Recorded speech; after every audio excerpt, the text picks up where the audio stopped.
संकट मोचन कष्ट हरण हो, मंगल करण कबीर के आगे शरण तेरी। संकट मोचन कष्ट हरण हो, मंगल करण कबीर के आगे शरण तेरी। ना मेरा जन्म न गर्भ बसेरा, बालक होई दिखलाया। काशी नगर जल कमल पर डेरा, ताहा जुलाहा ने पाया। माता पिता मेरे कछ नाही, ना मेरे घर दासी। जुल्हा को सुत आन कहाया, जगत करे मेरी हासी। जगतगुरु তত্ত্বদৰ্শী সন্ত ৰামপাল গুৰু মহাৰাজৰ সান্নিধ্যত পৰমেশ্বৰ কবিৰ চাহাবৰ প্ৰকট দিৱসত 9, 10 আৰু 11 জুন 2025 তাৰিখে নেপাল সহিতে ভাৰতৰ 12খন সতলোক আশ্ৰমত তিনিদিনীয়া মহাসমাগমৰ আয়োজন কৰা হৈছে। পবিত্ৰ অৱসৰৰ তিনিদিনীয়া অখণ্ড পাঠ, বিশাল ধৰ্মভোজ, বিশাল সৎসংগ সমাৰোহ, নিঃশুল্ক নাম দীক্ষা, ৰক্তদান শিবিৰ, আধ্যাত্মিক প্ৰদৰ্শনী, যৌতুকমুক্ত বিবাহ এনে কেইবাটাও ভব্য কাৰ্যক্ৰম হ'ব, য'ত আপোনালোক সকলো নগৰ আৰু গাঁওবাসী এই বিশাল অদ্বিতীয় ধৰ্মভোজত সাদৰেৰে আমন্ত্ৰণ জনোৱা হৈছে। অনুগ্ৰহ কৰি আপোনালোকে এই বিশাল ধৰ্মভোজ তথা সৎসংগত পৰিয়াল সহিতে উপস্থিত হৈ এই আয়োজনৰ শোভা বৰ্ধন কৰে যেন আৰু জগতগুৰু তত্ত্বদৰ্শী সন্ত ৰামপাল মহাৰাজৰ সান্নিধ্যত এই বিশাল সৎসংগ আৰু ধৰ্মভোজৰ আনন্দ লওক। ইয়াত আপোনাৰ সেৱাৰ কাৰণে উপস্থিত থাকিব সন্ত ৰামপাল গুৰু মহাৰাজৰ সকলো ভকত সমাজ। এই সমাগমৰ আয়োজনস্থলীৰ ঠিকনা হৈছে সতলোক আশ্ৰম, ধনানা ধাম, তেহচিল গোহানা, জিলা সোনিপত, হাৰিয়ানা। দিনাংক 9 পৰা 11 জুন 2025। সময় পুৱা 8 বজাৰ পৰা সন্ধিয়া 5 বজালৈ। আপোনালোকে কবিৰ প্ৰকট দিৱসত হ'বলগীয়া এই মহাসমাগমৰ চিধা সম্প্ৰচাৰ সন্ত ৰামপালজী আছামিজ সৎসং ইউটিউব চেনেল আৰু সন্ত ৰামপালজী আছামিজ সৎসং ফেচবুক পেজত চাব পাৰিব।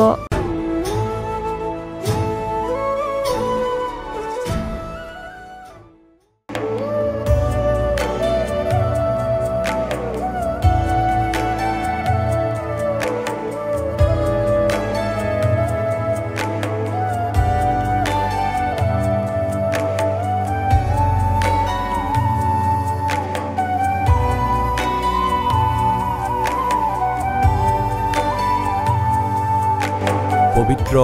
শ্ৰীমদ ভাগৱত গীতা, পবিত্ৰ 4 বেদ, পবিত্ৰ কোৰাণ শ্বৰীফ, পবিত্ৰ বাইবেল, পবিত্ৰ গুৰু গ্ৰন্থ চাহিব আৰু কবিৰ চাহাবৰ পবিত্ৰ বাণীত লুকাই থকা গৃহ ৰহস্য অৰ্থাৎ তত্ত্বক জানিবলৈ অনুগ্ৰহ কৰি অৱশ্যেই শুনিব জগতগুৰু তত্ত্বদৰ্শী সন্ত ৰামপাল গুৰু মহাৰাজৰ মংগল প্ৰবচন। নমস্কাৰ ছাৰ। নমস্কাৰ ছাৰ। আপোনাৰ শুভ নামটো? মোৰ নাম ৰাজাৰাম বসুমতাৰী। আপুনি ক'ৰ পৰা আহিছে? মই শোণিতপুৰ জিলা ঢেকীয়াজুলি, অসমৰ পৰা আহিছোঁ। আপুনি সন্ত ৰামপাল গুৰু মহাৰাজৰ পৰা নাম দীক্ষা কেতিয়া লৈছে? মই সন্ত ৰামপালজী গুৰু মহাৰাজৰ পৰা নাম দীক্ষা 2020 জানুৱাৰী 12 তাৰিখে নাম লৈছিলোঁ হেলেমত। তেখেতৰ পৰা নাম দীক্ষা লোৱাৰ আগতে আপুনি পৰম্পৰাগত অন্য কিবা ভক্তি সাধনা কৰিছিলনে? হয় ছাৰ, মই আগতে সৰুৰ পৰাই মই ভক্তি লাইনত বহুত মই পূজা ভক্তি কৰা আছিলোঁ। সৰু কমচে কম 11 বছৰ বয়সৰ পৰাই মই বিষ্ণু ভগৱানক পূজা কৰা আছিলোঁ দেখা দেখি কৰি। তাৰপিছত আমি ব্ৰহ্মা বিষ্ণু মহেশ্বৰৰ ফটো লগাই পেলাই মই পূজা কৰোঁ। তাৰপিছত মই চাকৰি আৰ্মিত জইন কৰিলোঁ। 95ত জইন কৰিছিলোঁ আৰ্মিত। আৰু আৰ্মিত থাকোঁতেও মই ব্ৰহ্মা বিষ্ণু মহেশ্বৰৰ যেনেকৈ কিবা ভগৱানৰ ভক্তি কৰে তেনেকৈ মই চাকি এটা জ্বলাই পেলাই সদায় নিজৰ বিষ্ণুৰ আগফালে মই চাকি জ্বলাই পেলাই ভক্তি কৰা আছিলোঁ। 1 ঘণ্টাকৈ মই ভক্তি কৰা আছিলোঁ। হনুমান চলিচা, লক্ষী চলিচা, বিষ্ণু চলিচা তেনেকৈ ভক্তি কৰা আছিলে। মই চাকি জ্বলাই আছিলোঁ মিঠাতেলত দি পেলাই। বহুতে চাকৰি আমাৰ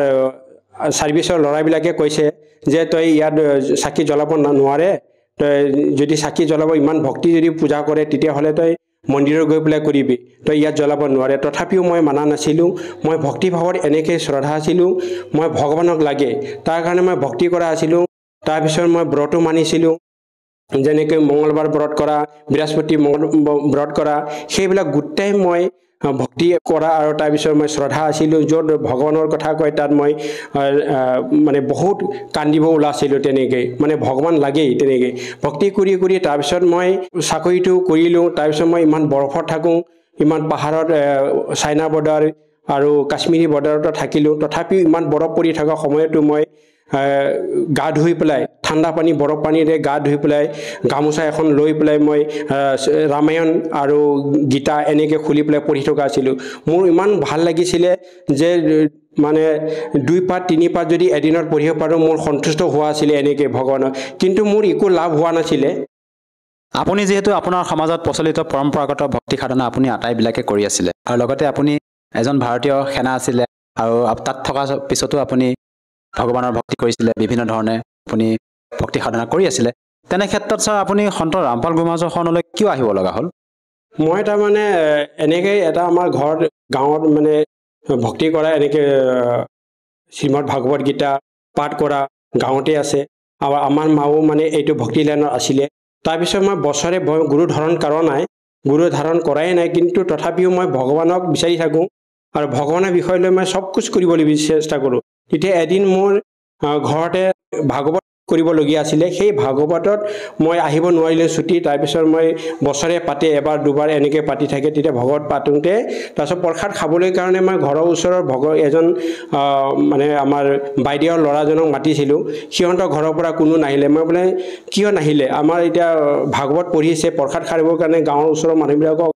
খবৰ দিয়া ঘৰৰ ওচৰৰ মানুহবিলাকক খবৰ দিয়া কিয় প্ৰসাদ নাখায় তেতিয়া মই প্ৰশ্ন কৰোঁতে তেতিয়া ফোনত মই কথা পাতিলোঁ আমাৰ ভগতমতীৰ লগত তেতিয়া ভগতমতীয়ে ক'লে নাহে বোলে কিয় নাহে তেওঁ বোলে নাই আমাৰ কৈ বোলে বিষ্ণু ভগৱানকৈ বোলে ডাঙৰ ভগৱানক পূজা কৰে তাৰ কাৰণে ইহঁতে আমাৰ প্ৰসাদ নাখায় মই বোলে বৈষ্ণৱ ভগৱানতকৈ কোন ডাঙৰ ভগৱান আছে এইটো এনেকৈ আছে নেকি কোনে কৈছে এইটো কিয় প্ৰসাদ নাখায় তাৰমানে সিহঁতৰ মনত কিবা এটা বেয়া ভাবি আছে তাৰ কাৰণে ইহঁতে প্ৰসাদ নাখায় তেওঁ মোক ভগতমতীয়ে ক'লে যে নহয় এনেকৈ তই এনেকৈ চাবিচোন ইউটিউবত দিয়ে বোলে সত ৰামপালজী মহাৰাজ বুলি সৎসং বুলি ক'লে আহি যায় তাৰপিছত বোলে ঠিক আছে বাৰু মই চাওঁচোন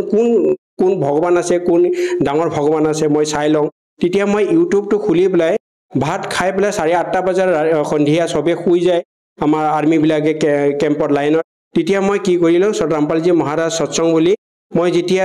ইউটিউবত চাৰ্চ কৰিলোঁ তেতিয়া ইউটিউবত আহিলে সত ৰামপালজী মহাৰাজৰ সৃষ্টি ৰচনাৰ পৰা ষ্টাৰ্ট কৰি পেলাই মই কমচে কম 2টা ৰাতিলৈকে মই চালোঁ আৰু কান্দি চাইছোঁ মই এনেকৈ কান্দি চাইছোঁ পৰমাত্মা এনেকৈ পৰমাত্মাৰ জ্ঞান মইতো ভগৱানক বিচাৰি আছিলোঁ এই ভগৱানক বিচাৰি মই কিমান পূজা কৰিলোঁ ভক্তি কৰিলোঁ মই বোলে এদিন মই যদি বিষ্ণু হৈ যায় তেতিয়াহ'লে ইমান লৰাই ঝগড়া কৰি আছে গোটেই এক চক্ৰৰ পৰা কাটি পেলাম তে এইবিলাক কথা ভাবা আছিলোঁ মই বোলে সব ডাঙৰ বুলি কয় বিষ্ণুৱে ডাঙৰ বুলি কয় কেতিয়াবা ব্ৰহ্মাই ডাঙৰ কৰে কেতিয়াবা শংকৰে ডাঙৰ কৰে চবেই বেলেগ পূজা কৰে তিনিজনক কিয় পূজা নকৰে আৰু দুৰ্গাক পূজা কৰে তেতিয়াহ'লে এইটো ভগৱান এতিয়া এনেকৈ কথা কৈ আছে সত ৰামপালজী মহাৰাজে এইটোহে সত্য কথা ভগৱানে এটা বুলি কোৱাটো আজিহে গম পাইছে এনেকৈ আৰু এটা ভগৱান বুলি আজি কিয় এইবিলাক তেতিয়াহ'লে কিয় ভক্তি কৰা নাই তেতিয়া লগে মই কি কৰিলোঁ দুসৰা দিন গৈ পেলাই বেলেগ দিনাখন মই মাৰ্কেটত গৈ পেলাই কম্পিউটাৰত কবিৰ চাহেবৰ ফটো আছে নেকি ৰামপালজী মহাৰাজৰ ফটো আছে নেকি ক'তো নাপালোঁ মই তাৰপিছত মই কম্পিউটাৰত ক'লোঁ যে আপোনালোকে কম্পিউটাৰ ওলাই দিয়কচোন ৰামপালজী মহাৰাজ বুলি আপুনি ফটোটো চাৰ্চ কৰক আৰু কবিৰ চাহেবৰ চাৰ্চ কৰক তাৰপিছত কবিৰ চাহেবৰ ফটোটো তাত চাৰ্চ কৰোঁতে গুগলত আহিলে তাৰপিছত মই 2টা কপি কৰি পেলাই তাৰপিছত পিছদিনাখন আনি পেলাই মই এনেকৈ হনুমানৰ ফটো ব্ৰহ্মা বিষ্ণু মহেশ্বৰৰ ফটো তাৰপিছত লক্ষীৰ ফটো এনেকৈ লগাই পেলাই মই সদায় চাকি দি আছিলোঁ তাতে আমি কবিৰ চাহেব আৰু সত ৰামপালজী মহাৰাজৰ ফটোটো ৰাখি পেলাই তাত মই ভক্তি কৰিব ষ্টাৰ্ট কৰিলোঁ ঘিউৰ চাকি দিব লাগিব কোৱাৰ কাৰণে মই ঘিউ আনিলোঁ বাতি তাতে তেনেকৈ পৰি থকা বাতিতে মই জ্বলাই থাকোঁ তাৰপিছত ভক্তি কৰি মই 12 তাৰিখে ডিচেম্বৰৰ 12 তাৰিখে 12টা বজাত মই লৈছোঁ আৰু তাৰপিছত মই এমাহৰ পাছতে ছুটি আহি পেলাই যেতিয়া নাম হেলেমত জানুৱাৰী 12 তাৰিখ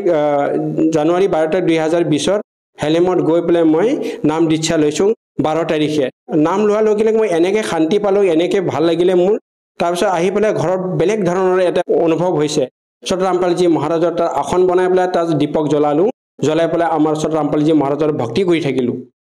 ছাৰ আমি আপোনালোকৰ সন্ত ৰামপাল গোমাজৰ ভক্তসকলৰ যেতিয়া অনুভৱ শুনো তেওঁলোকে মত ব্যক্ত কৰে যে তেখেতৰ পৰা নাম দীক্ষা লোৱাৰ পিছত বিভিন্ন প্ৰকাৰে লাভ পায় বুলি আপুনি যিহেতু এজন ভাৰতীয় সেনা ভাৰতীয় সেনা হিচাপে আপুনি তেখেতৰ জ্ঞান বুজি তেখেতৰ মংগল প্ৰবচন শুনি এতিয়া বৰ্তমান ভক্তি সাধনা কৰি আছে আপুনি তেখেতৰ পৰা নাম দীক্ষা লোৱাৰ পিছত কেনেধৰণৰ লাভ পাইছে বহুত লাভ পাইছে মই এনেকৈ লাভ মই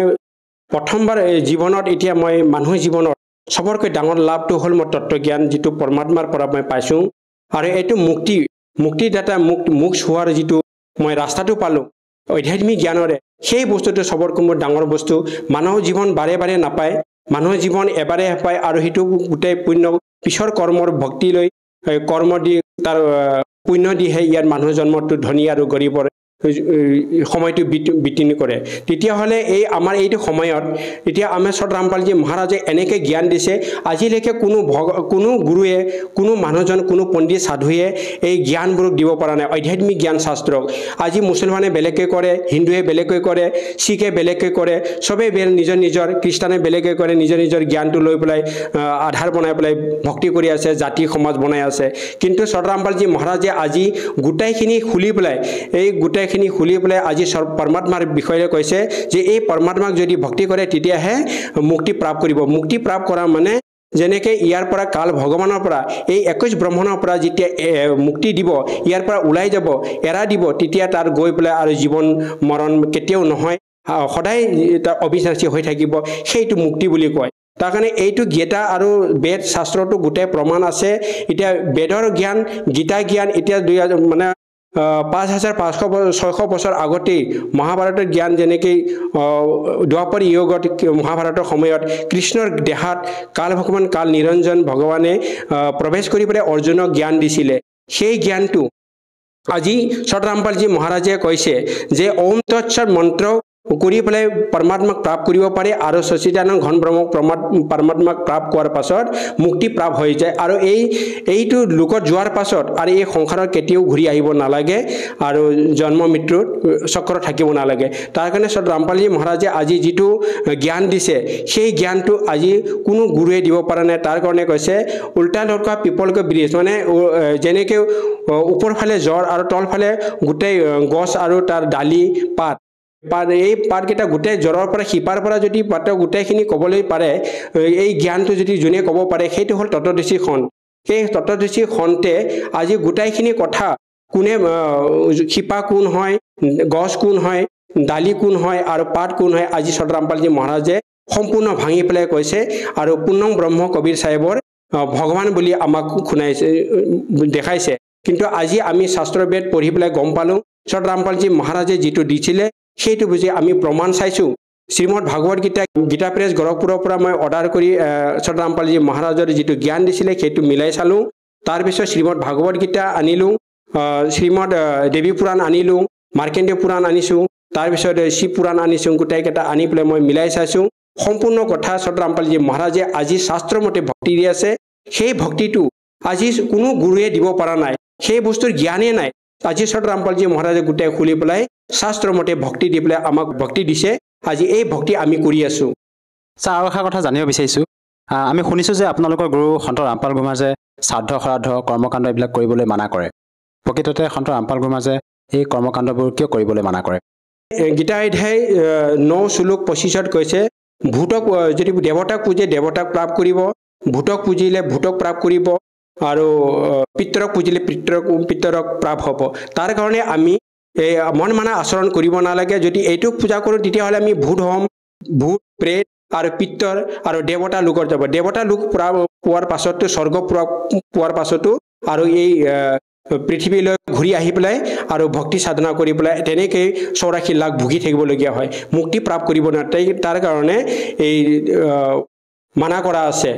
ছাৰ আৰু এটা কথা জানিব বিচাৰিছোঁ যিহেতু আপুনি এগৰাকী ভাৰতীয় সেনা আছিলে বৰ্তমান আপুনি অৱসৰপ্ৰাপ্ত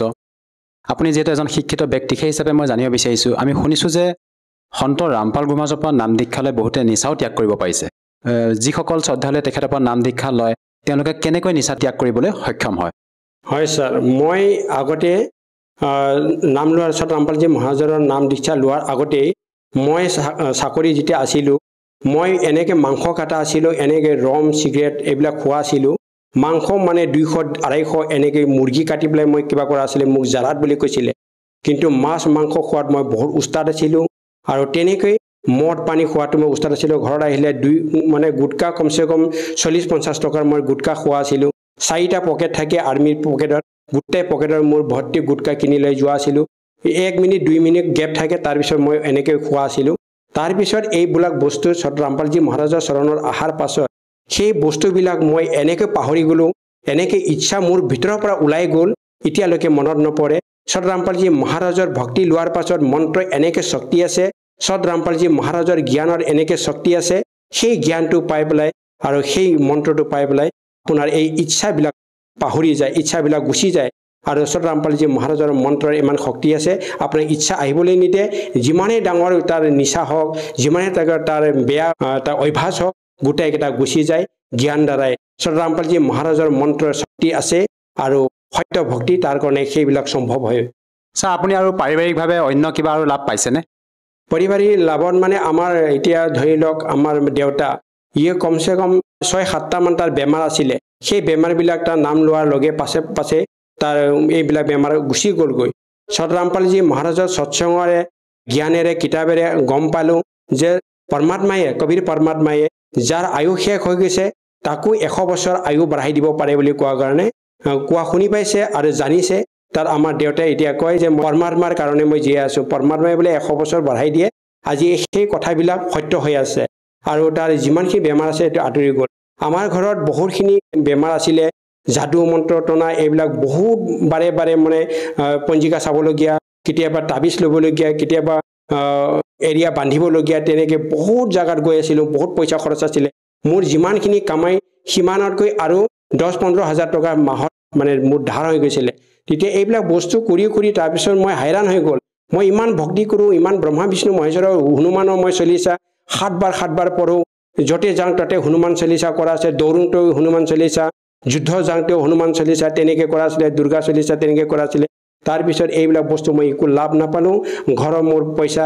খৰচ পূৰা হৈ যায় তাৰপিছত তাৰ আগতে ধাৰ বিচাৰিবলগীয়া হৈ যায় মই বোলে ইমান পইচা মই ইনকাম কৰোঁ ক'ত যায় এইবিলাক বস্তু মোৰ এনেকৈ হোৱা আছিলে তাৰপিছত আহোঁ মই দুখী হৈ যাওঁ আৰু দুখী হৈ যাওঁ ঘৰৰ হাই কেজিয়া হৈ যায় যাদুৰ মন্ত্ৰ মই পঞ্জিকা চাওঁতে মোৰ এমাহ আৰু 20 দিনটো শেষ হৈ যায় তাৰপিছত মই বহুত চিন্তা কৰোঁ যে মই ইমান ভগৱানক পূজা কৰোঁ তথাপি কৰে কেনেকৈ ভগৱানক প্ৰাপ্ত হয় ভগৱানক আৰু ভক্তি বঢ়াই দিওঁ আৰু মই ওচৰতে দিওঁ দান পুণ্য কৰোঁ তথাপিও মোৰ লাভ নহয় তাৰপিছত সত ৰামপালজী মহাৰাজৰ ভক্তি লোৱাৰ পাছত এই যাদু টনা বান মাৰা ঘৰ বান্ধা পঞ্জিকা চোৱা আজিলৈকে ক'ত গুচি গ'ল কোনো ধৰিবই নোৱাৰে আজি ইমান শান্তি পাইছোঁ সত ৰামপালজী মহাৰাজৰ নাম লোৱাৰ পাছত জ্ঞান প্ৰাপ্ত হোৱাৰ পাছত একমাত্ৰ মুক্তি প্ৰাপ্ত হোৱাই মানুহৰ কল্যাণকাৰী আৰু মানুহৰ বোলে প্ৰথম দায়িত্ব সেই বস্তুটো আজি পাই পেলাই মই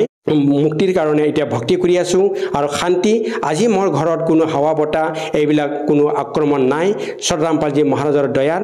কবিৰ পৰমাত্মাৰ দয়া ছাৰ আপুনি সন্ত ৰামপাল গুৰুমহাৰাজৰ পৰা নাম দীক্ষা লোৱাৰ পিছতে আপুনি বিভিন্ন প্ৰকাৰে লাভ পালে শাৰীৰিকভাৱে হওক বা আৰ্থিকভাৱে হওক যিসকল দৰ্শকে আজি আপোনাক টিভি স্ক্ৰীণত প্ৰত্যক্ষ কৰি আছে তেওঁলোকক আপুনি কি বাৰ্তা দিব বিচাৰে যাতে তেওঁলোকেও আপোনাৰ দৰে উপকৃত হ'ব পাৰে মই এইটোৱে ক'বলৈ বিচাৰিছোঁ এইটোৱে মই প্ৰাৰ্থনা কৰিছোঁ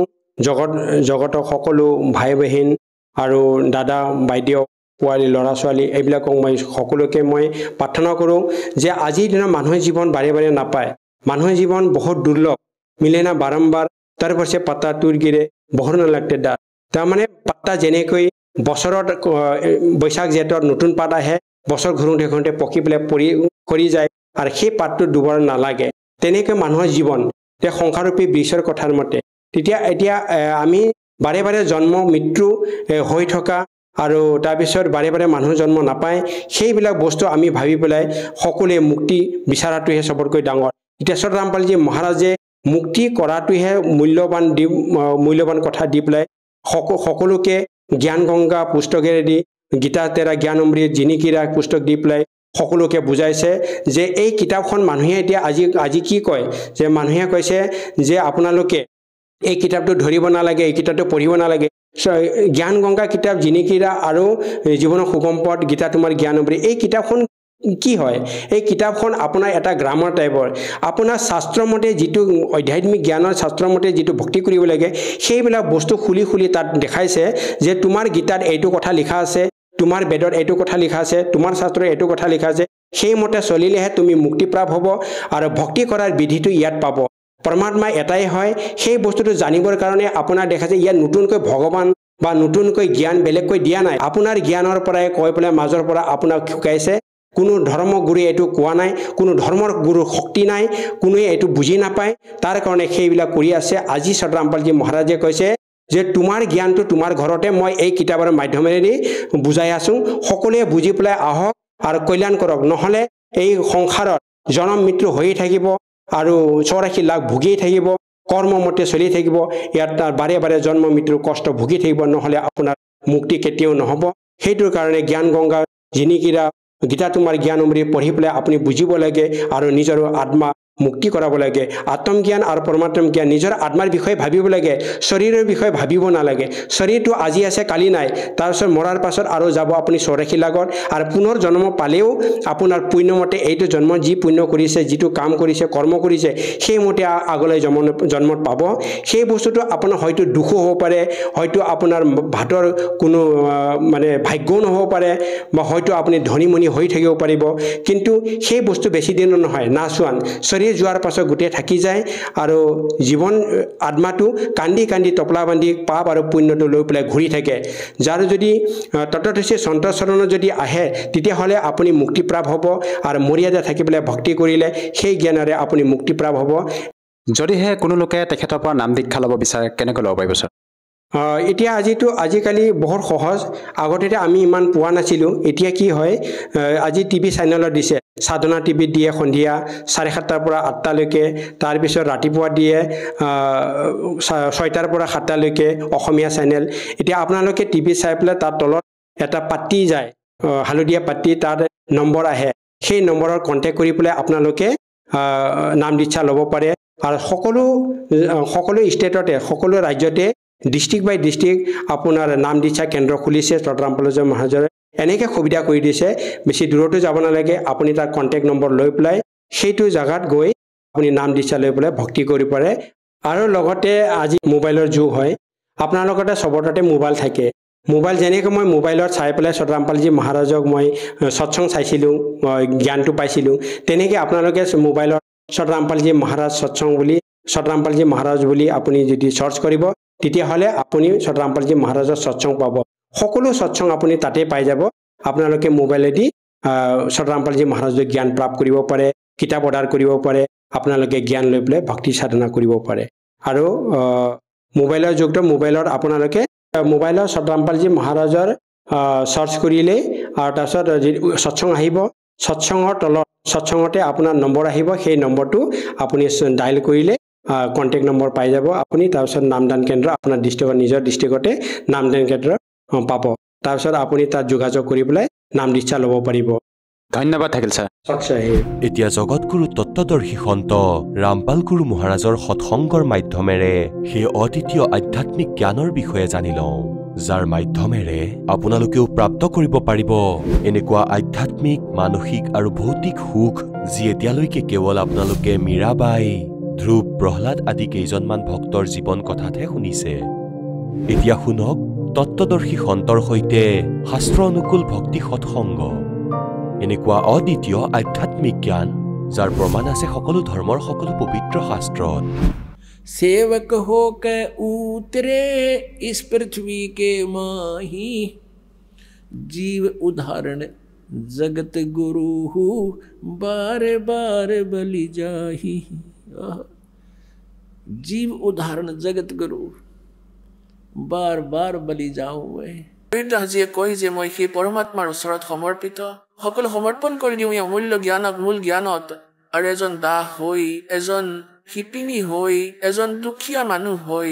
নিজে এক সভ্য নাগৰিকৰ দৰে সকলো ধৰণৰ যি কোৱালিটি এজন ভকত অথবা ভাল নাগৰিকৰ থাকিব লাগে আৰু এজন ভকতৰ থাকিব লাগে এজন দাসৰ থাকিব লাগে গুৰুৰ যি দাস হয় শিষ্য হয় আৰু এজন পূৰ্ণ সন্তৰ যি কোৱালিটি থাকিব লাগে যি গুণ থাকে সেই সকলোকেই পৰমাত্মাই স্বয়ঙেই পূৰ্তি কৰি দেখুৱালে যে যদি তোমাক ভগৱানক লাগে তেন্তে যেনেকৈ মালিকে এক উদাহৰণ দিছে এক চেম্পল দেখুৱাইছে এক দুখীয়াৰ ঘৰত জন্ম দেখুৱালে। জন্ম হোৱা নাছিল তেওঁৰ। একেবাৰেই দুখীয়া শিপিনীৰ ঘৰত। এই নিৰু নিমাক শিপিনী বুলি কিয় কোৱা হ'ল? শিপিনী বুলি কিয় কোৱা হ'ল? তেওঁলোকৰ হাতলৈ আগতে যি পূজাৰ পইচা আহিছিলে তাৰে তেওঁলোকে নিৰ্বাহ কৰিছিলে। আৰু এতিয়া তেওঁলোকৰ পূজাৰ পইচা অহা বন্ধ হৈ গ'ল, কাৰণ হিন্দু হৈ নাথাকিলে শিৱ কথা তেওঁলোকে কৰিব নোৱাৰে। সেয়ে তেওঁলোকে শিপিনীৰ কাম আৰম্ভ কৰি দিলে, কিয়নো কম খৰচত আৰম্ভ হৈ যায়। 4টা খুটা পুতা, খুটা মেৰিয়াই দিয়া আৰু কাম আৰম্ভ হৈ গ'ল। তেওঁলোকে খাদী বনাইছিলে, আৰু যি কাৰণে বহু বছৰ কাম কৰি কৰি তেখেতসকল হৈ গ'ল শিপিনী। তেওঁলোকক শিপিনী বুলি কোৱা হ'ল। আৰু পৰমাত্মাই নিজৰ লীলা কৰিছিলে। মাতা পিতাতো তেওঁলোক নাছিলে, তেখেতসকলে পাইছিলেহে। তথাপিও নিজৰ মাতা পিতাৰ ব্যৱসায়ত এজন ভাল সন্তানে সদায় সহায় কৰি দিব লাগে। এই পঢ়া নামৰ ৰোগটোতো এতিয়াহে লাগিছে। এতিয়া পঢ়াৰ উদ্দেশ্য মানি মেকিং হৈ গ'ল আমাৰ। আগতে তেনেকুৱা নাছিলে। সন্তানৰ উদ্দেশ্য নিজৰ মাতা পিতা পূৰ্বপুৰুষৰ সেই ব্যৱসায়তেই সহযোগ কৰাটোৱে আছিলে, আৰু পিছত নিজে আগলৈ কৰিছিলে। এনেকৈ আমি 4টা যুগ কটালো। তেতিয়াও আমাৰ ভালদৰে দিন পাৰ হৈছিলে। কিন্তু এতিয়া এই শিক্ষা মালিকে দিবলগীয়া আছিলে আমাক, আৰু এই শিক্ষাই আমাৰ ওপৰত বিজুলী পেলাই দিলে, আমাক বেইমান বনাই দিলে। আৰু সকলো প্ৰকাৰৰ পৰা নাজানো কি এইটো বনোৱা সেইটো বনোৱা, আৰু যিটো কাম কৰিব লাগে সেইটোৱে পাহৰি গ'ল। আৰু সেইবাবেই আমি 4 আখৰ কোনো লেংগুৱেজৰ বুজি পালেই আমি নাজানো নিজকে কি বুলি ভাবি লওঁ। ইংৰাজী শিকিলৈ ইংৰাজীত ক'বলৈ ললো, যেন ডাঙৰ হলো। আৰু ভাষা হয় লাগিলে চিম্পলি কৈ যোৱা, সাধাৰণ মানুহে যেনেকৈ কয়, আৰু লাগিলে ইংৰাজীতেই কোৱা। নিজৰ ভাৱধাৰা বেলেগক বুজাব লাগে, আৰু আমি খুব প্ৰভাৱিত হওঁ যে তেওঁ ডাঙৰ বিদ্বান। আগতে সংস্কৃত কোৱা সকলৰ পৰা আমি প্ৰভাৱিত হৈছিলো। গচ্ছামি গচ্ছামি বুলি কৈ দিয়ে, আমি তেওঁৰ মুখৰ ফালে চাই আছিলো, একো বুজা নাছিলো, আৰু কৈছিলো যে বাহ কিমান ডাঙৰ বিদ্বান হয়। এনেকৈ বৰ্তমানত যি 4টা সংস্কৃতৰ চেণ্টেন্স কৈ দিয়ে, এনেকৈ কওঁ যে এওঁতো বহুত এডুকেটেড পাৰ্চন হয়। কিবা কথা হ'ল। সেইটো এটা সাধাৰণ ভাষা, চিম্পল লেংগুৱেজত নিজৰ ভাষাত কথা পতাৰ দৰে। সেইটো এটা ভাষা যাৰ আধ্যাত্মিক জ্ঞান নাই আৰু ভগৱানৰ ভয় নাই। তেওঁ এক পইচাৰ মানুহ নহয়। হ'ব পাৰে তেওঁ বহুত জানে। গতিকে কোৱাৰ ভাৱ এইটোৱেই যে পৰমাত্মাই সেই এটা ভাল এজন সন্তানৰ লীলা কৰি দেখুৱালে, আৰু এজন পৰম সন্তৰ ভূমিকা পালন কৰিলে। গোটেই আধ্যাত্মিক জ্ঞানক নিজৰ অমৃত বাণীত বিস্তাৰিতভাৱে কৈ দিলে। 600 বছৰ আগতে ভগৱানে কৈছিলে, আৰু আজি আমাৰ সদগ্ৰন্থ ইয়াৰ সাক্ষী দি আছে। ঠিক সেইটোৱেই লিখা আছে। তেন্তে ইয়াৰ পৰাও পৰমাত্মাক চিনি পোৱাৰ আমাৰ খুব সহায় হ'ল যে কবিৰ ইজ গড। যি বেদক পুৰাণক গীতাজীক আমাৰ গুৰু ব্ৰাহ্মণে জানিব পৰা নাছিলে, ঋষি মহৰ্ষিয়ে বুজিব নোৱাৰিলে, আৰু যাক আমি আনএডুকেটেড বুলি কৈছিলো, এই অজ্ঞানী নকলে ঋষি মহৰ্ষিসকলে কৈছিলে তেওঁ মূৰ্খ, অজ্ঞানী আছিলে, আখৰৰ জ্ঞান নাই। সেইকাৰণে যি টি ধৰণৰ ভাষা কৈছিলে, বেদৰ নিন্দা কৰে, দেৱতাসকলৰ বিষয়ে মিছা কথা কৈছিলে। আজি গোটেইখিনি যি মালিকে কৈছিলে সেয়াই ইয়াত এই সদগ্ৰন্থত লিখা আছে, বিদ্যমান আছে, যাক আমি শিৰোধাৰ্য বুলি মানিছিলো। गृह सेवक होकर उतरे इस पृथ्वी के माही, जीव उदाहरण जगत गुरु बार बार बलि जाही। जीवर उद्धार करता जगत गुरु अर्थात गोटे विश्व ज्ञान देवता परमात्मा कहते हम बैरागी ब्रह्मपद सन्यासी महादेवे, सो हम मंत्र दिया शिव जी को वो करे हमारी सेवे। কৈছে মই বৈৰাগী ব্ৰহ্মপদ, মই এজন সন্ত ৰূপত, আৰু শংকৰক লগ পাইছিলো, আৰু তেওঁক মই মন্ত্ৰ দি থৈছো। তেওঁ অৰ্থাৎ শংকৰে মোৰ সেৱা পূজা। এতিয়া আমি যেনেকৈ দেখো যে ভগৱান শিৱজীয়ে কাৰ পূজা কৰে, প্ৰশ্ন কৰো এই নকলিসকলক। তেওঁলোকে কয় ভগৱান বিষ্ণুজীৰ পূজা কৰে, আৰু ভগৱান বিষ্ণুজীয়ে কাৰ কয়, শিৱজীৰ। ঠিকে আছে, আমাৰ কোনো জ্ঞান নাছিলেই, আমি তেখেতৰ প্ৰলোভনত ছেদ হৈ গৈছিলো, হয় নেকি? বাৰু ঠিকে আছে। এয়াতো এক নিজৰ এক সমান্তৰ শক্তি থকা 3জন দেৱতা। এওঁলোকৰ বিভাগবোৰৰ অন্তৰ আছে, শক্তিত কোনো অন্তৰ নাই, কিন্তু এই বিভাগবোৰতেই এনেকুৱা কিবা আছে যাৰ পৰা আমি মানি লওঁ যে এওঁ ভাল, এওঁ এনেকুৱা। যেনেকৈ এজন হোম মিনিষ্টাৰ আছে, আৰু এজন ফুৰা মন্ত্ৰী অৰ্থাৎ এজন পৰ্যটক মন্ত্ৰী তেওঁলোকৰ শক্তিৰ অন্তৰ নাই তেওঁলোকৰ বিভাগতহে পাৰ্থক্য আছে ইমান পাৰ্থক্য আছে পাৱাৰ একেধৰণে আছে একেধৰণৰ ডেজিগনেশ্যন আছে একেধৰণৰ MLA ৰ পৰাই তেওঁলোক হৈছে গতিকে ঠিক তেনেকুৱা এই তিনিও ভগৱান ৰজগুণ বিভাগৰ ব্ৰহ্মাজী মন্ত্ৰী সদগুণ বিভাগৰ বিষ্ণুজী মন্ত্ৰী আৰু তমগুণ বিভাগৰ শিৱজী মন্ত্ৰী আৰু এওঁলোকৰ পিতাজী হয় ব্ৰহ্ম তেওঁলোকৰ ফাদাৰ 21 ব্ৰহ্মাণ্ডত অৰ্থাৎ প্ৰত্যেক ব্ৰহ্মাণ্ডত এজ এ চিফ মিনিষ্টাৰৰ ৰোল পালন কৰে এইটো মানি লোৱা আৰু প্ৰধানমন্ত্ৰী সকলো চিফ মিনিষ্টাৰৰ সুপ্ৰিম হয় এইবোৰ জানিবলৈকে উদাহৰণ আছে এই 21 ব্ৰহ্মাণ্ডৰ যি মালিক হয় তেওঁ ব্ৰহ্ম হয় আৰু তেওঁ এই তিনিটা বিভাগৰ মন্ত্ৰী নিজৰ পুত্ৰসকলক বনালে দুৰ্গা ব্ৰহ্মা বিষ্ণু মহেশজীৰ মাক হয় আৰু এনেকুৱা এই অসংখ্য ব্ৰহ্মাণ্ডৰ কুল মালিক কবীৰ দেৱ হয় তেওঁ পৰম অক্ষৰ ব্ৰহ্ম হয় কবীৰজী হয় তেওঁ স্বয়ং বালকৰ ৰূপ ধাৰণ কৰি আহিছিলে এই আধ্যাত্মিক জ্ঞানক বুজাবলৈ সেইকাৰণে তেওঁ জগতগুৰু শব্দ মালিকে काशीपुरी कष्ट किया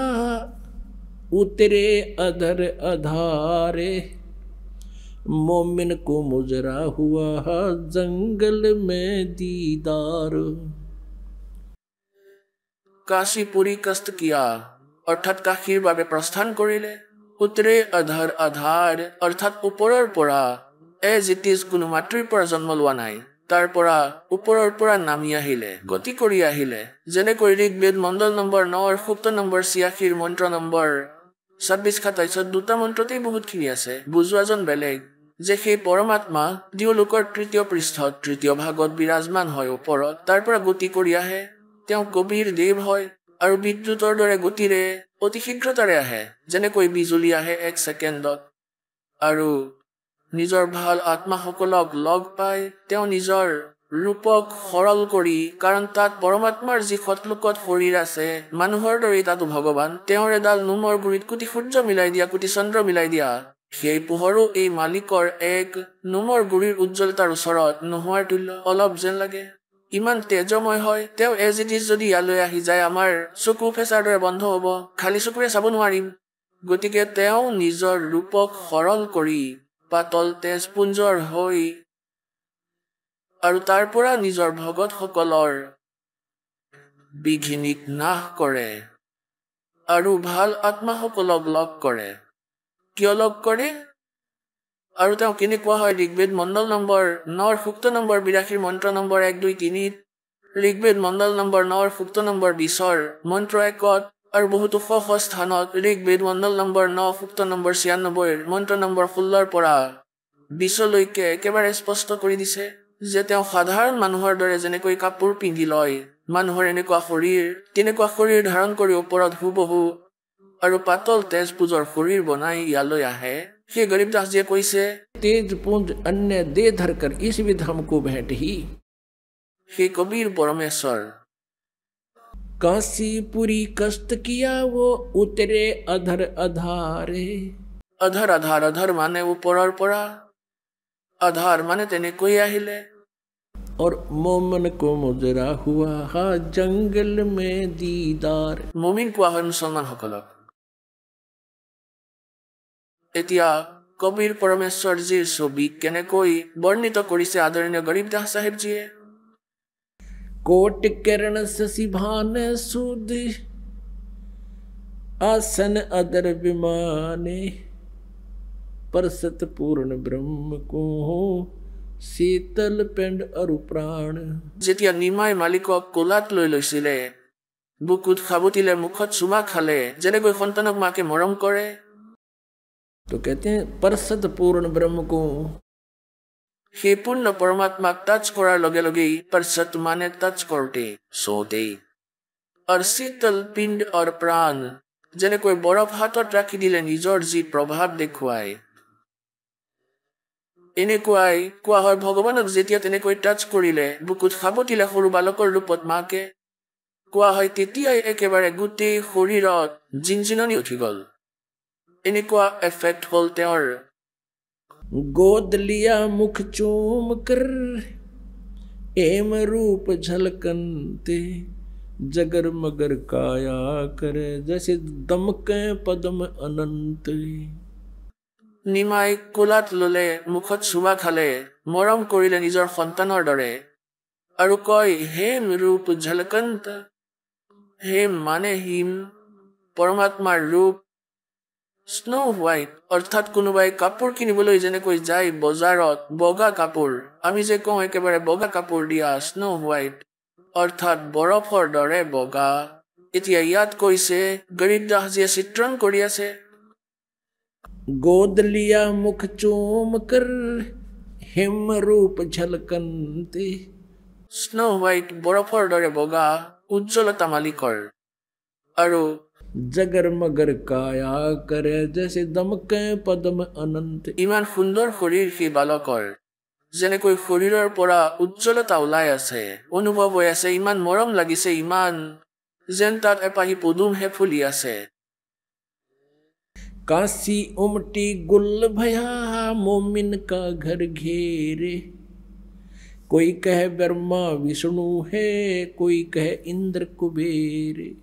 মালিকৰ লীলা কৈছিলে প্ৰভুৱে যে তুমি লৈ বোলা কোনেও তোমাক একো নকয় এনেকুৱাই হ'ল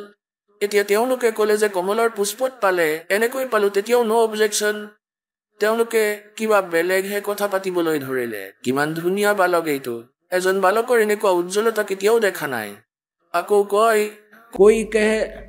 काशी उमटी गुल भया অৰ্থাৎ সকলো উটি ভাঙি আহিল সকলো জেগাতে হুলস্থুল হৈ গ'ল ইমান সুন্দৰ বালক কেতিয়াও দেখা নাই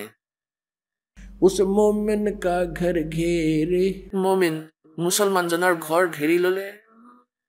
कोई कहे ब्रह्मा विष्णु है कोई कहे इंद्र कुबेर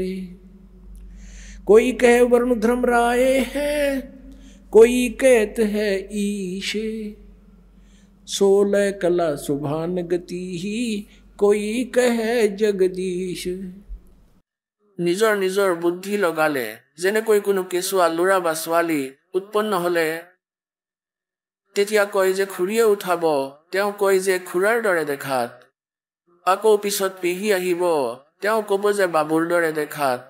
আকৌ কোনোবাই ক'ব যে আমুকৰ দৰে দেখাত অৰ্থাৎ কাৰ দৰে কাৰ স্বৰূপৰ নিচিনা লাগিছে এইদৰেই তেওঁলোকে নিজৰ নিজৰ বুদ্ধি ব্যৱহাৰ কৰি আছে খুৰা পেহাৰ দৰে লাগিছে বুলি কোৱা নাই ইমান বেলেগ ইমান অদ্ভুত ধৰণৰ ইমান দিব্য ৰূপ আছিল প্ৰভুৰ তেওঁক দেখাত দেৱতাসকলৰ শৰীৰৰ দৰে লাগিছিলে काशी उमटी गुल भया मोमिन का घर घेरे कोई कहे ब्रह्मा विष्णु है कोई कहे इंद्र कुबेर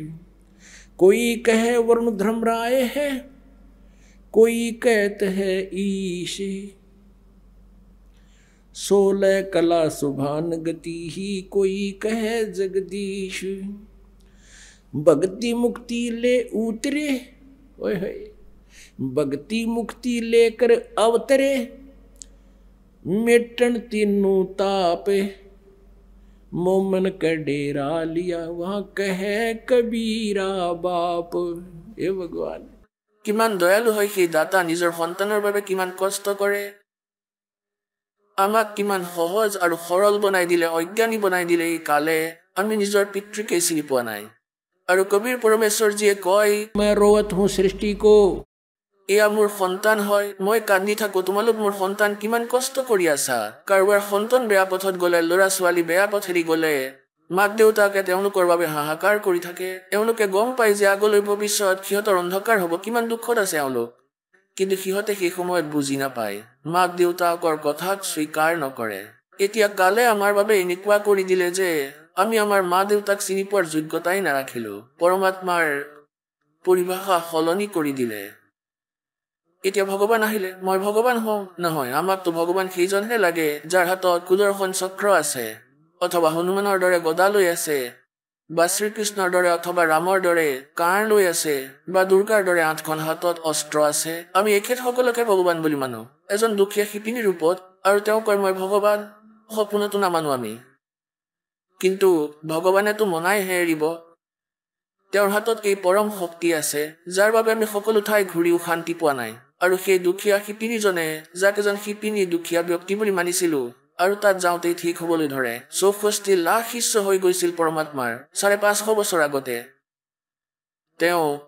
জানিছিলে যে মই কেনেকৈ নিজকে নিজেই ভগৱান সিদ্ধ কৰাম সিদ্ধটো হয় কিন্তু সিদ্ধ কৰিবলৈ প্ৰয়াস কৰি থকা হৈছে ভগৱানক ভগৱান বুলি সিদ্ধি কৰাত কঠিন হৈ গৈছে কাৰণ এই লোকবেদে সকলোৰে অন্তঃকৰণত অন্ধকাৰ বিয়পাই দিছিল अब परमात्मा कहते हैं 9 मन सूत उड़ जिया ऋषि रहे झकमार और सतगुरु ऐसा सुलझा दे उड़ जाना दूजी बार এতিয়া পৰমাত্মা আহিছিলে আৰু ঠিক কৰি থৈ গৈছিলে এই 9 মূল ফুটাক 1 কিলো ফুটা য'ত লাগিলে ফুটা কেঁচা ফুটা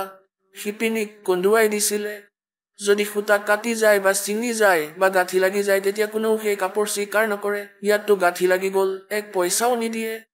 ইয়াক মৰমেৰে ঠিক কৰিব লাগিছিলে যাতে গাঁঠি নালাগে গতিকে এনেদৰেই পৰমাত্মাই কৈছে যে 9 মূল ফুটা য'ত লগাই দিলে কালৰ দুতে য'ত লগাই দিলে এই আধ্যাত্মিক জ্ঞানক বেয়া কৰিলে আৰু ইয়াক পৰমেশ্বৰ কবিৰজী আহি এনেকৈ শুধৰাই দিলে এইবোৰ ঠিক কৰি থৈ গৈছিলে তথাপিও আমি বুজিব নোৱাৰিলো যে সেয়া ঠিকে আছে আমি বেমেজালিত মাথা মাৰি থাকিলো সেই পৰমাত্মাই কয় তেওঁ আহি ঠিক কৰিছিলে এই দাসক কৈছে এই সকলোবোৰ মই ঠিক কৰি থৈছো ইয়াৰ প্ৰয়োগ কৰা 9 मन सूत उड़ जिया ऋषि रहे झकमार और सतगुरु ऐसा सुलझा दे সৎগুৰু সঁচা সন্ত তত্ত্বদৰ্শী সন্তই এনেকৈ ঠিক কৰি দিব যাতে আকৌ য'ত নালাগে এতিয়া এই কলি যুগত এই আধ্যাত্মিক জ্ঞান বেয়া নহ'ব ঠিক আছে এওঁলোক আহি থকা সময়ত নাস্তিকে হৈ যাব ভক্তি নকৰিব এইটো বেলেগ কথা হয় কিন্তু এই লোকবেদ নষ্ট হৈ যাব এই সঁচা জ্ঞান সদায়ৰ বাবে এই কলি যুগত একেবাৰে চলিব যেতিয়ালৈকে ভক্তি বিচৰা প্ৰাণী থাকিব মালিকে যেতিয়ালৈকে ইয়াৰ নিৰ্ধাৰিত সময় ৰাখিছে भक्ति मुक्ति ले उतरे ये मेटन तीनों तापे हाय हाय अब कबीर परमात्मा कहा करते तुम कौन राम का जपते जापम अर्थात मिटे ना तीनों तापम তুমি শ্ৰীৰাম শ্ৰীকৃষ্ণৰ ভক্তি কৰা তেওঁলোকক 3 তাপৰ ভিতৰত অভিশাপ লাগিছিলে শ্ৰী বিষ্ণুজীক অভিশাপ দিছিলে 3 তাপৰ ভিতৰত আহে এই অভিশাপো নাৰদজীয়ে তেওঁ শ্ৰীৰামৰ ৰূপত অভিশাপ ভুগিব লগা হৈছিলে আকৌ তেওঁ ভুল কৰ্ম কৰিছিলে চলনা কৰিছিলে শ্ৰীৰামজীয়ে সুগ্ৰীৱৰ ভায়েক বালিক মাৰিছিলে বৃক্ষৰ আঁৰ লৈ সেয়া ভুগিবলগীয়া হৈছিলে শ্ৰীকৃষ্ণজীৰ ৰূপত শ্ৰী বিষ্ণুজীয়ে तो कहते हैं तुम कौन राम का जपते जापम अर्थात कटे ना थरे तीनों तापम এতিয়া ইয়াত গৰীবদাস চাহেবজীয়ে কৈছে 3 তাপৰ নাশ কৰাৰ অৰ্থে স্বয়ং পৰমাত্মা আহিলে আৰু তেওঁ ঔষধি বনাই থৈ গৈছিলে কবিৰ বাণীত আৰু ইয়াক কবিৰ পন্থীয়েও বুজি নাপালে কাৰণ যেতিয়ালৈকে সেই মালিকে নিবিচাৰিব কাৰণ বেদ আৰু গ্ৰন্থ গীতাজী ইয়াক আমি এতিয়ালৈকে সেই কাৰণে বহুত ডাঙৰ বুলি ভাবিছিলো কাৰণ এয়া সংস্কৃত ভাষাত লিপিবদ্ধ আছিলে এতিয়া কিন্তু এওঁলোকে অলপমান ইটো সিটো কৰি হিন্দীটো কৰি দিলে কিছুমান ঠিক আৰু কিছুমান ভুলো কৰিলে ভুলক আমি সঠিক কৰিলো কাৰণ আমাৰ সেই জ্ঞান আছে যি সূক্ষ্ম বেদত সঠিক আছে সেই সূক্ষ্ম বেদতকৈ যি অলপমান বেলেগ এওঁলোকে কৰি দিলে সেইখিনি আমি তুলনা কৰি ঠিক কৰিলো তেন্তে সেই জ্ঞান বেদৰ আৰু গীতাৰ এতিয়া আমি বুজিব পাৰিছো এতিয়া কি কৈছে भक्ति मुक्ति ले उतरे সেই পৰমাত্মা কবিৰ যি অৱতৰিত হৈছিলে স্বয়ং আহিছিলে भक्ति मुक्ति ले उतरे ये मेटन तीनों ताप मोमन के डेरा लिया कहे कबीरा बाप এজন মুছলমানৰ ঘৰত শিপিনীৰ ঘৰত কোৱা হয় স্থান ললে এজন শিপিনীৰ ঘৰত আহি মালিকে নিজৰ স্থান বনালে আৰু সেই শিপিনীক কোৱা হয় পৰমাত্মা এক এজ এ ৰোল কৰিবলৈ কোৱা হয় তেওঁক দেউতা কোৱা হয় পিতা কোৱা হয় সমগ্ৰ সৃষ্টিৰ পিতা আৰু এজন শিপিনী নিৰুক দেউতা বুলি মাতে পিতা বুলি মাতে এতিয়া পুণ্যাত্মাসকল নিজৰ সন্তানৰ বাবে নিজৰ মা দেউতাক দুখিত হয় ঠিক আছে বেলেগ সোধা পোছা কৰিবলৈতো দুজন আহি যাব কি খবৰ কিছুৱা তোৰ কেনেকুৱা হ'ল কিন্তু যাৰ হয় তেওঁহে জানে তেন্তে কবিৰ পৰমাত্মা যি আমাৰ পিতা হয় আৰু তেওঁ ইয়ালৈ আহি ইমান কষ্ট কৰিলে এতিয়া 5 দিনৰ ভিতৰত আপোনাক পৰমাত্মাৰ লীলা শুনাম কেনেকুৱা অশান্তি কৰিলে অজ্ঞানী বদমাছ ব্ৰাহ্মণ গুৰুসকলে আৰু কাজী আৰু মোল্লাসকলে কেনেকৈ অত্যাচাৰ কৰিলে তেওঁৰ ওপৰত। তেওঁ পৰমাত্মা আছিল, তেওঁৰ ক্ষতি একো কৰিব নোৱাৰিলে, কিন্তু ইমান কষ্ট তেওঁ কিয় সহ্য কৰি আছিলে? তেওঁ কি উদ্দেশ্য ইয়ালৈ অহাৰ? কাৰণ আমি তেখেতৰ সন্তান। এটা পৰুৱাৰ পৰা এটা হাতীলৈকে, এজন দুখীয়াৰ পৰা ধনীলৈকে, প্ৰজাৰ পৰা ৰজালৈকে আমি সকলো তেখেতৰেই সন্তান। আৰু তেওঁ তেখেতৰ সন্তানক ইয়াৰ পৰা উলিয়াবলৈ আহিছে যে তোমালোক মোৰ লগত বোলা, তাত সুখী থাকিবা। যেতিয়ালৈকে তোমালোক সুখী নোহোৱা তেতিয়ালৈকে মই শান্তিৰে থাকিব নোৱাৰো। গতিকে তেনেকুৱাই এই কালে ভিলেইনৰ ৰোল কৰি আছে। তেওঁ পৰমাত্মাই তাৰ পৰা উলিয়াই দিছিলে, তেওঁ তাৰ প্ৰতিশোধ লৈ আছে যে তেওঁৰ সন্তানক ইমান দুখ দিম যাতে সেই ভগৱান শান্তিৰে থাকিব নোৱাৰে। আজি আমাক কাৰোবাক গাধ বনাই ৰাখিছে, কাৰোবাক গাধী বনাই ৰাখিছে, কাৰোবাক গাহৰি বনাইছে গোবৰ খুৱাই, ভৰি কাটি গল, চকু ফুটি গল, বাহিৰত ফুৰি আছে, ওপৰৰ পৰা বৰফ পৰি গল, ফাটি গল মোৰ। কোনো প্ৰটেকশ্যন নাই, কোনো দয়া নাই ইয়াত। আৰু সেই পৰমাত্মাই কয় মই কান্দো সেই সৃষ্টিক লৈ। তোমালোক মোৰ সন্তান হয়, তোমালোকে মোক চিনি পোৱা, তোমালোকে গোটেই ব্ৰহ্মাণ্ডক, গোটেই বিশ্বত যিমান মানৱ আছে বৰ্তমানত তেওঁলোকে আৰু আগলৈ আহিব লগা জীৱ, কাৰণ এই ভগৱানৰ ভক্তি যথাৰ্থ এই জ্ঞানৰ পৰা, পৰমাত্মাৰ এই বাণীৰ পৰা পশু পক্ষীবোৰতো প্ৰভাৱ পৰি আছে। যেনেকৈ এই সুখদেৱ নামৰ যিজন ঋষি আছিলে, বেয়া ডিমত তেওঁৰ আত্মা আছিলে, ডিমটো বেয়া হৈ গৈছিলে, আৰু ভগৱান শিৱজীয়ে পাৰ্বতীজীক এই পূৰ্ণ পৰমাত্মাৰ কথা শুনালে। নামটো তেওঁ যি দিছিলে সেয়া নিজৰ হিচাপত দিছিলে, সেই কাৰণেও সিদ্ধিযুক্ত সন্ত আছিলে। অধিকাৰীৰ মুখেৰে উচ্চাৰিত যি পৰমাত্মাৰ মহিমা অধিক এফেক্ট কৰে, সেই বেয়া দিনটো ভাল হৈ গল, সেই আত্মা ভাতৰ ৰূপত প্ৰকট হৈ গল। তেতিয়া তেওঁৰ কিছু শক্তি আহি গল ভক্তিৰ পৰা, সেই আধ্যাত্মিক অৰ্থাৎ জ্ঞান যজ্ঞৰ পৰা তেওঁৰ ইমান শক্তি আহিলে যে তেওঁ মনুষ্য জীৱন প্ৰাপ্ত কৰিলে আৰু সুখদেৱ ৰূপত জন্ম হল। এনেকুৱাই পৰমাত্মা কিমান দয়ালু হয়, এই অখণ্ড পাঠ চলে, বাণী চলে, সেই পৰমাত্মাৰ মহিমা এই দাসে শুনাই। ইয়াৰ পৰা পশু পক্ষী, ঘাঁহ গছ গছনি সকলোতে প্ৰভাৱ পৰিব, আৰু এয়াই শীঘ্ৰে শীঘ্ৰে মনুষ্য জীৱন ধাৰণ কৰি আৰু এই জ্ঞানৰ লাভ লৈ পাৰ হৈ যাব। গতিকে এই পৰমাত্মাই গোটেই বিশ্বক পাৰ কৰিব পাৰে, কিন্তু আমি তেখেতৰ মাৰ্গক স্বীকাৰ নকৰো। আমি এই লোকবেদত বহুত আধাৰিত হৈ গৈছো, আৰু সেই লোকবেদৰ অজ্ঞানতাৰ নাশ কৰিবলৈ ভগৱান আহে। এতিয়া কোৱা হয় সেই শিপিনীজনক পিতা বুলি কয় পৰমাত্মাই এটা লীলা কৰি। दूध न पीवे न अन्न भखे, नहीं पालने झूलनते, अदर अमान ध्यान में वो कमल कला फूलनते। না গাখীৰ পান কৰে, অন্নটো গ্ৰহণেই নকৰে, তথাপিও ইমান সুস্থ শৰীৰ। যেনেকৈ কমলৰ পুষ্প দিনে দিনে সদায় ফুলি গৈ থাকে, সেইদৰেই কমলৰ পুলি য'ত লগোৱা আছে যি পানীত, তাত যিমানেই পানী সোমাই নাযাওক কিয় সেই কমলৰ পুলি ওপৰতেই থাকিব, উপঙিয়েই থাকিব। কোৱা হয় ভগৱানে একো নাখাই, পানো নকৰে, বালক ৰূপত, আৰু শৰীৰ ইমান স্বাস্থ্যৱান, যেনেকৈ কিলো কিলো গাখীৰ পান কৰে সিমান সুস্থ বালক। दूध न पीवे न अन्न भखे, नहीं पलने झूलनते, अदर अमान ध्यान में वो कमल कला फूलनते। कोई कह छल ईश्वर है, कोई किन्नर कहलावे, कोई कहे गण ईश कहा, जो जो मात रिसाए। এতিয়া কোনোৱে কয় এওঁ ঈশ্বৰ নহয়, চলনা কৰিছে, কোনোৱে কয় এওঁ কিন্নাৰ বা ভূত প্ৰেত হয়। এইবোৰ কথাতে তেওঁ বহুত দুখিত হয়, নিমা। আকৌ কয় खलक मुलक देखण गया राजा प्रजारीत, जम्बू दीप जहान में ये उतरे शब्द अतीत, दुनी कहे ये देव है, আৰু ওপৰৰ পৰা দেৱতাই কয় देव कहे ये ईश, ईश कहे ये पूर्ण ब्रह्म है, पूर्ण विश्वे बीश। এতিয়া কয় এই দেৱতাসকলেতো কয় এওঁ ভগৱান হয়, আৰু ওপৰৰ যি ভগৱান তেওঁলোকে কৈছে এওঁতো পূৰ্ণ ব্ৰহ্ম হয়। নিজৰ নিজৰ বুদ্ধি খটুৱাই আছে। এতিয়া পুণ্যাত্মাসকল, আজিৰ পৰা 600 বছৰ আগতে এই পৰমাত্মা কবিৰজীয়ে যিবোৰ লীলা কৰিছিলে, আজি সেইবোৰ লীলা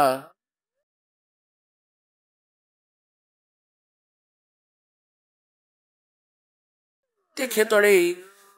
সদগ্ৰন্থত উপলব্ধ আছে। প্ৰথমে সেয়াতে কৈছোঁ অলপমান। পৰমাত্মাক চিনি পোৱাটো কঠিন হৈ গ'ল। পৰমাত্মাক চিনি নোপোৱাকৈ বিশ্বাস হ'ব নোৱাৰে। এতিয়া যেনেকৈ সৰু এটুকুৰ হীৰা আছে, পদ্মৰ আগমনী, এটা সৰু পাথৰৰ দৰে লাগে, আৰু ইয়াক কোনোবাই যদি কয় এয়া 9 কোটি টকাৰ হয়,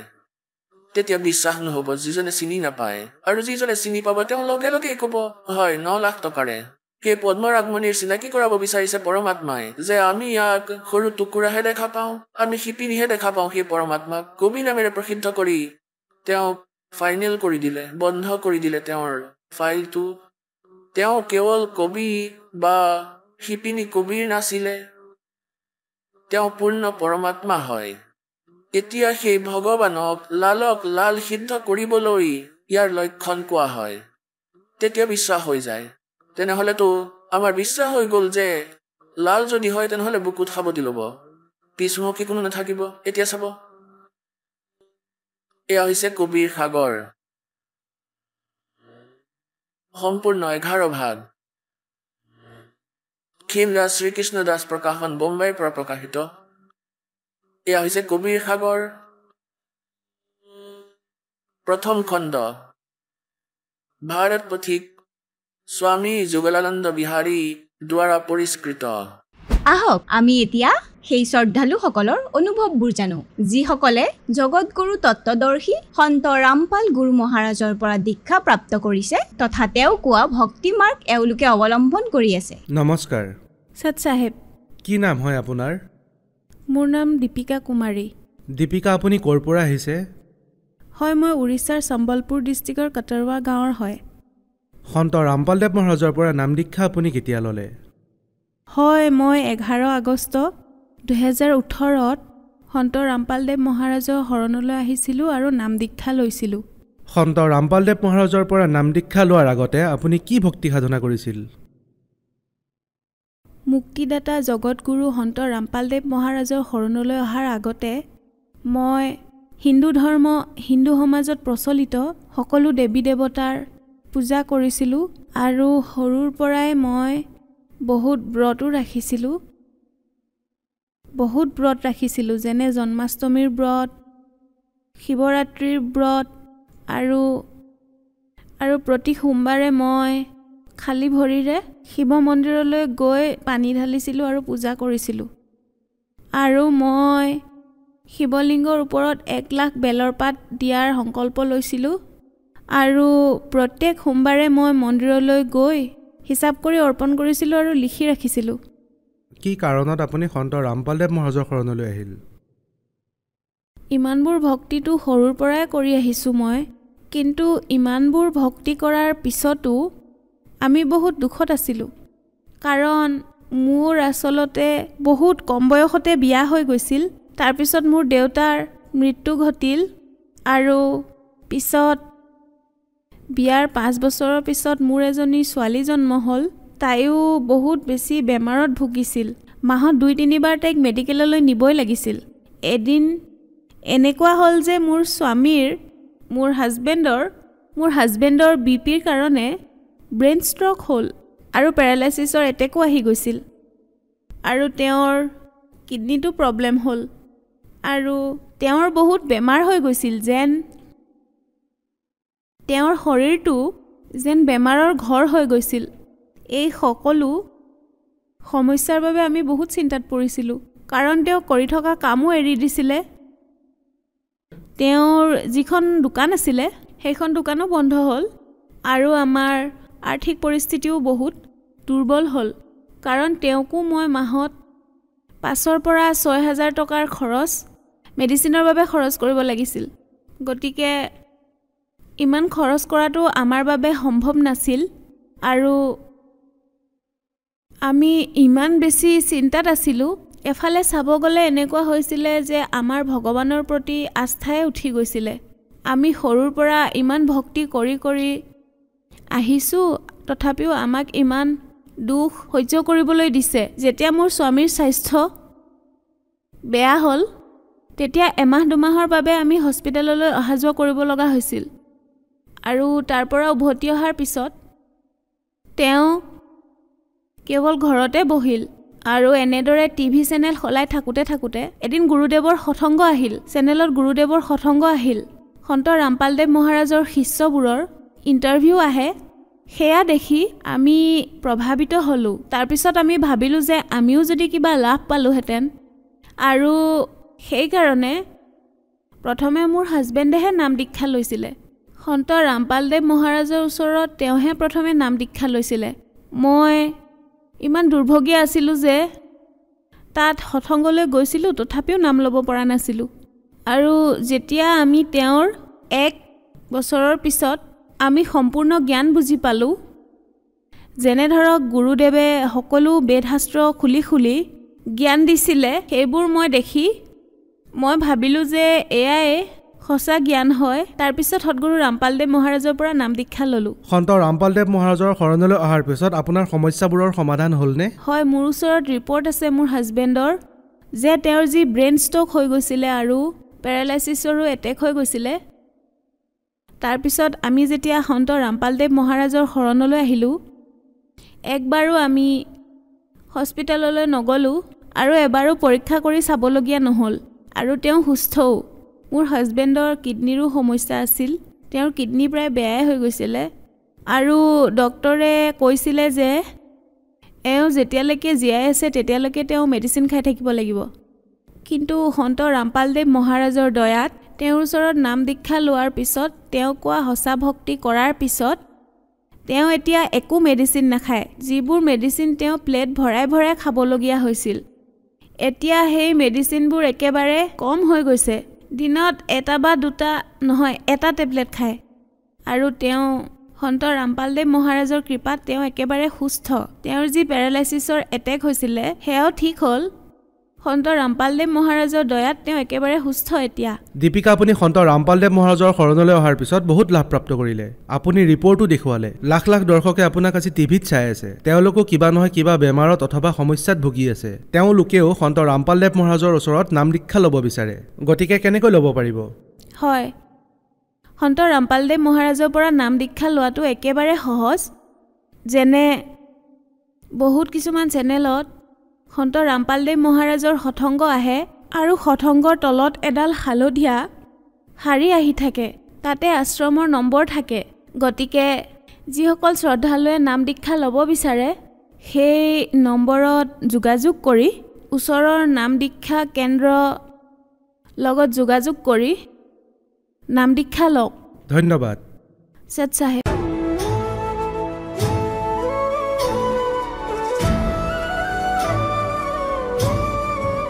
संकट मोचन कष्ट हरण हो, मंगल करण कबीर के आगे शरण तेरी। संकट मोचन कष्ट हरण हो, मंगल करण कबीर के आगे शरण तेरी। ना मेरा जन्म न गर्भ बसेरा, बालक होई दिखलाया। काशी नगर जल कमल पर डेरा, ताहा जुलाहा ने पाया। माता पिता मेरे कछ नाही, ना मेरे घर दासी। जुल्हा को सुत आन कहाया, जगत करे मेरी हासी। জগতগুৰু তত্ত্বদৰ্শী সন্ত ৰামপাল গুৰু মহাৰাজৰ সান্নিধ্যত পৰমেশ্বৰ কবিৰ চাহাবৰ প্ৰকট দিৱসত 9, 10 আৰু 11 জুন 2025 তাৰিখে নেপাল সহিতে ভাৰতৰ 12খন সতলোক আশ্ৰমত 3দিনীয়া মহাসমাগমৰ আয়োজন কৰা হৈছে। পবিত্ৰ অৱসৰত 3দিনীয়া অখণ্ড পাঠ, বিশাল ধৰ্মভোজ, বিশাল সৎসংগ সমাৰোহ, নিশুল্ক নাম দীক্ষা, ৰক্তদান শিবিৰ, আধ্যাত্মিক প্ৰদৰ্শনী, যৌতুকমুক্ত বিবাহ এনে কেইবাটাও ভব্য কাৰ্যক্ৰম হ'ব, য'ত আপোনালোক সকলো নগৰ আৰু গাঁওবাসী এই বিশাল অদ্বিতীয় ধৰ্মভোজত সাদৰেৰে আমন্ত্ৰণ জনোৱা হৈছে। অনুগ্ৰহ কৰি আপোনালোকে এই বিশাল ধৰ্মভোজ তথা সৎসংগত পৰিয়াল সহিতে উপস্থিত হৈ এই আয়োজনৰ শোভা বৰ্ধন কৰে যেন আৰু জগতগুৰু তত্ত্বদৰ্শী সন্ত ৰামপাল মহাৰাজৰ সান্নিধ্যত এই বিশাল সৎসংগ আৰু ধৰ্মভোজৰ আনন্দ লওক। ইয়াত আপোনাৰ সেৱাৰ কাৰণে উপস্থিত থাকিব সন্ত ৰামপাল গুৰু মহাৰাজৰ সকলো ভকত সমাজ। এই সমাগমৰ আয়োজনস্থলীৰ ঠিকনা হৈছে সতলোক আশ্ৰম, থনানা ধাম, তেহচিল, গোহানা, জিলা সোনিপত হাৰিয়ানা দিনাংক 9 পৰা 11 জুন 2025 সময় পুৱা 8 বজাৰ পৰা সন্ধিয়া 5 বজালৈ আপোনালোকে কবিৰ প্ৰকট দিৱসত হ'বলগীয়া এই মহাসমাগমৰ চিঠা সম্প্ৰচাৰ সন্ত ৰামপালজী আছামিজ সৎসং ইউটিউব চেনেল আৰু সন্ত ৰামপালজী আছামিজ সৎসং ফেচবুক পেজত চাব পাৰিব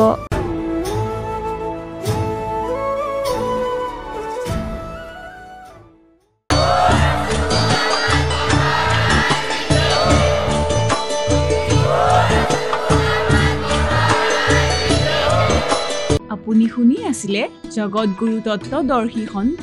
ৰামপাল গুৰু মহাৰাজৰ মংগল প্ৰবচন অধিক জানিবৰ বাবে ভিজিট কৰক www.jagatgururampalji.org সন্ত ৰামপাল গুৰু মহাৰাজৰ শুভ আশীৰ্বাদত সমগ্ৰ বিশ্বতে 500তকৈ অধিক নাম দীক্ষা কেন্দ্ৰ আছে য'ত সন্ত ৰামপাল গুৰু মহাৰাজৰ দ্বাৰা বিনামূলীয়াকৈ নাম দীক্ষা দি থকা হৈছে আপোনাৰ ওচৰৰ নাম দীক্ষা কেন্দ্ৰৰ ঠিকনা জানিবলৈ সম্পৰ্ক কৰক 7082208528